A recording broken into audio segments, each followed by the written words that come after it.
A história da homeopatia, segunda parte. A substância natural serve de base para uma substância preparada e submetida a um processo especial de desmaterialização. Esse processo foi concebido e tornado prático pelo próprio Hahnemann, que falou em dinamismo medicamentoso e demonstrou-lhe a existência, preparando medicamentos dinamizados por um processo realmente original e que consiste em fazer diluições sucessivas e múltiplas das substâncias medicamentosas. A partir dessas múltiplas substâncias medicamentosas e dos preparos farmacêuticos básicos chamados de preparações mães, a origem mineral, vegetal e animal que se encontra em estado natural ou bruto e na plenitude, na materialidade, passa por um processo de diluição, seguindo por fortes sucções, onde a massa material da substância é progressivamente afastada, dando lugar a uma libertação do dinamismo que permanece no seu âmago em estado potencial. Então essa diluição da química material vai atuar no organismo vivo de uma maneira muito sui generis, muito particular, que o próprio Hahnemann foi descobrindo sucessivamente por suas experiências. Então esse processo, que ficou chamado por Hahnemanniano, ou preparação de medicações dinamizadas, as substâncias progressivamente eram levadas a graus e atenuação, a graus elevadíssimos, e a atenuação material que neles realmente mesmo ultra finos, a química se transformava num desvendar dos traços da matéria, servindo assim de uma base da preparação. Então pode-se perguntar, na homeopatia, como ocorre esse processo medicamentoso? Como ele pode atuar no organismo? Se deles quase nada existe, materialmente falando, de tão diluído que é.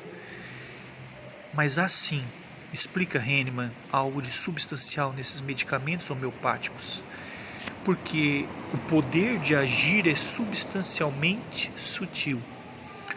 Como existe e age, onde age, e obviamente há uma essência agindo, a homeopatia baseia-se na lei natural, na chamada lei dos semelhantes, implícita no aforismo latino similas, similibus querentur, ou seja, cura-se a partir dos elementos semelhantes.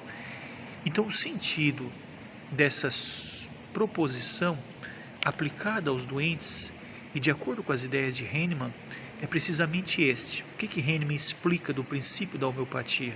Ele diz o seguinte: os doentes que, atingidos pelas causas naturais da enfermidade, têm nos sintomas mórbidos a adequada e única maneira de expressar o seu estado enfermo.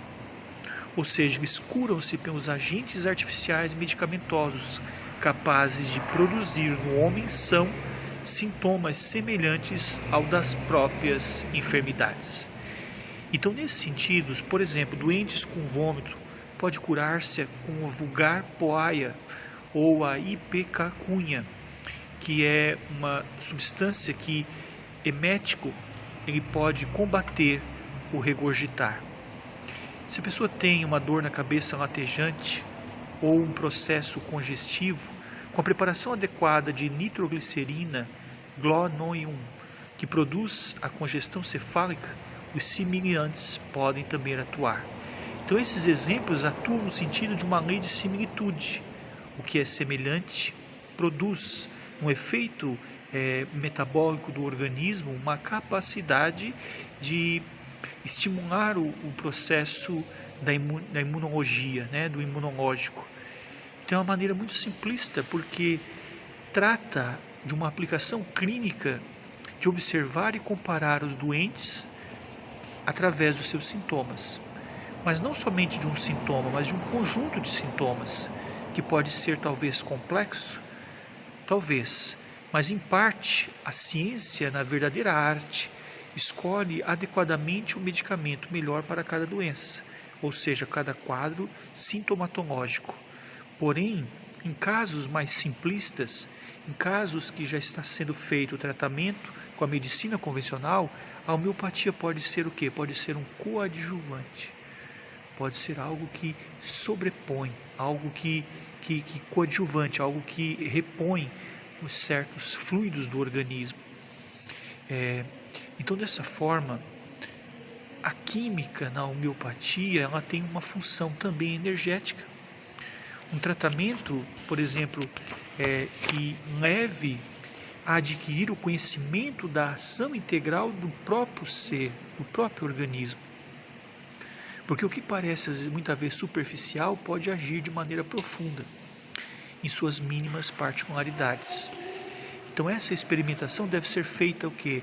Com cuidado, pelos médicos especializados em homeopatia, os médicos homeopatas, e que eles possam observar como o sintoma está reagindo, se ele também há uma causa emocional, se ele também há uma causa psíquica.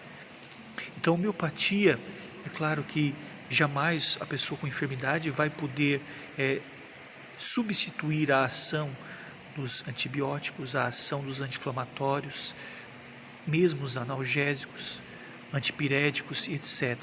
Mas a homeopatia, quando utilizada com critério, quando trabalhada com essências, como por exemplo os florais de Bach, as essências, atuando de uma forma similar à enfermidade, ela possa estimular no organismo essa produção de energia para dar combate à enfermidade, e atua muito no mecanismo da mente. Muitas pessoas tratando-se com homeopatia têm um vigor mental diferente, porque o psicológico, o campo emocional sente-se amparado, além daquilo que estava entregue. É algo paradoxo. Muitas vezes a pessoa em determinadas enfermidades ela se entrega, e quando a homeopatia ela dá um resgate no campo emocional, porque a pessoa acredita. É um poder também da fé, é um poder da esperança. O que é imaterial no corpo fluídico da alma também faz parte do homem.